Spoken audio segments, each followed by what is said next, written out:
I love the repetition as well, and this is caused by the mylar. Some of that. Sometimes one or two of these pictures are also utilizing a prism reflection. Let's go to another one. Yeah. Oh. You know, and there's something very definitely there in terms of movement and flow. Flux, as Heraclitus would call it. You know? This is lovely. It's the almost. flux. It's wonderful. It's like lava. Right. Yeah, really. It's marvelous. And this is Fritzi, and I'm very delighted to know that you have such great respect and love for. Definitely, definitely. Fritz is one of the great this people. picture, or one very like it, was the cover for the first edition, hardcover edition of Philip Jose Farmer's book, To Your Scattered Bodies Go, which is a part of a great science fiction tetralogy. Maybe some people know these books. I didn't know that. Yeah. Let's see as many as we possibly can. This is Laura Wilson as the bearded lady. This is not a mylar shot, but it's taken in that same chamber. Yes. That's an actual cobra there in his hair. Really? Yeah.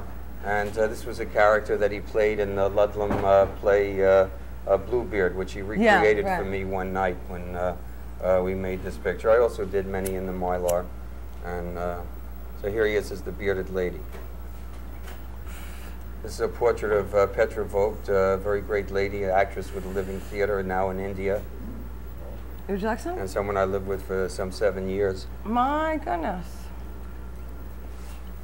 These are amazing colors and feelings that we have here. I hope all the colors really get across here. Yeah, I hope these colors are coming across, and I hope people are playing with their dials, you know, and getting those oranges and greens and those other weird purples that. Oh, that's what you mean. Know, yeah. That I hope they are now sitting there playing with their dials and kind of making this color a little bit more extreme to get those great roast beef reds and emerald greens that are on the edge of the electromagnetic spectrum, you know. This is myself wearing a certain plastic mask which I bought on 42nd Street. I would have never known. And here you see an actual astral projection, you know, like in the moment taking place before your very eyes and fixed as if by a great lepidopterist, you know, butterfly collector.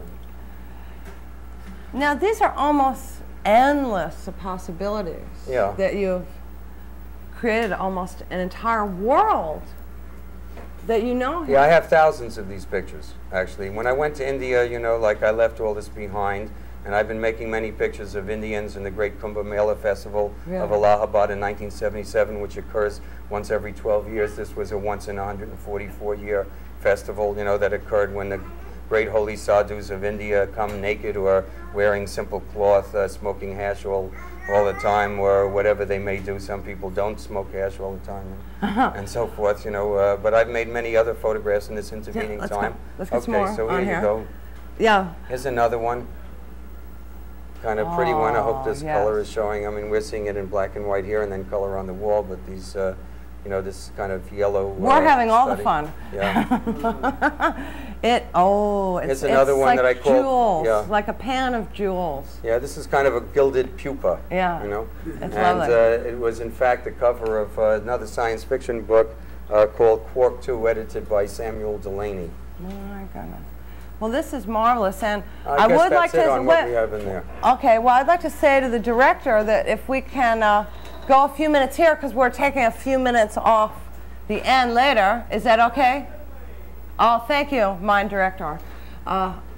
We can talk a little more. Yeah, okay. I can read a poem also, because, you know, I am a poet, and indeed, I'd like that. Yeah, I don't know. I mean, just to change the subject, instead of talking about these electric toasters all the time and everything, I can read a few quick poems. You can stop me if it goes too fast. Some people like to have a lot of time between lines. Here's a short one. Okay. I was balanced in the foundry and wanted to be made. I was found in the balance and made wanting. I have been bound to the valence and wanting weighed. In the time of change, we will become even more strange. So, you want another one? Yes, I do. Okay, here's one that I wrote in Los Angeles, and I'd like especially to read this one, which is dedicated, it's called to Yuri Hertz, whose birthday is tomorrow, the editor of a wonderful magazine, Third Rail, which is out now. Maybe you can find it somewhere. You know, I have a lot of work in it, and it's a lovely magazine. It's called Restricted Entry for Yuri Hertz. L.A. Bicentennial Poem as seen from 1870 North Vista. That's in L.A. Joan Crawford gave great head, they said. Going native in the Hollywood Hills, Someone puts on his gold lame jumpsuit and makes a phone call to himself in the dark. How pleasant to be a star moving through the sky. See the horns of Moses rising from the ridge, two beams of blue light calibrating the silence. The photograph of a helicopter pasted on the horizon outside the poet's window. We passed Orpheus's upturned car, rusting in the ravine, on the way to Cactus Asylum, made our peace with the ghosts of cracked swimming pools, Errol Lynn and Fatty Arbuckle dueling on the cliff edge as Bugs Bunny jacks off on the glimmering night somewhere south of Rose. This is the song of the sadly loved, old torches smoldering with chemical waste. This is the hymn of Max Factor, living temple of cosmetic perfection. The boy with the green hair, Bobby Driscoll, remember him? No. He spit into the microphone, laid bare the fly of love. For him, this necklace of lights, stretching to New York, where he died in the arms of his agent's doorman. Medi-Cal will pay for your open heart surgery, send your heartbeat sizzling green across hospital screens, silver stitches like a zipper down the windbreaker of human skin. A coyote slinks down Sunset Boulevard, a gray pelican sails over the shoals of Venice. We remember when our fathers were young, our memories transmitted through the medium of water. We bathe again in those Roman baths where mommy heals herself by letting it all go. The trees dripping with royal jelly, the cracked mirrors shedding genetic secrets, the final credits of the human race. Flying over Los Angeles without a plane, we salute the Grateful Dead, waking in the broken dawn. 200 years of history summed up in a single song. The Grateful Dead were in New York last night. You know. Yes, thank you.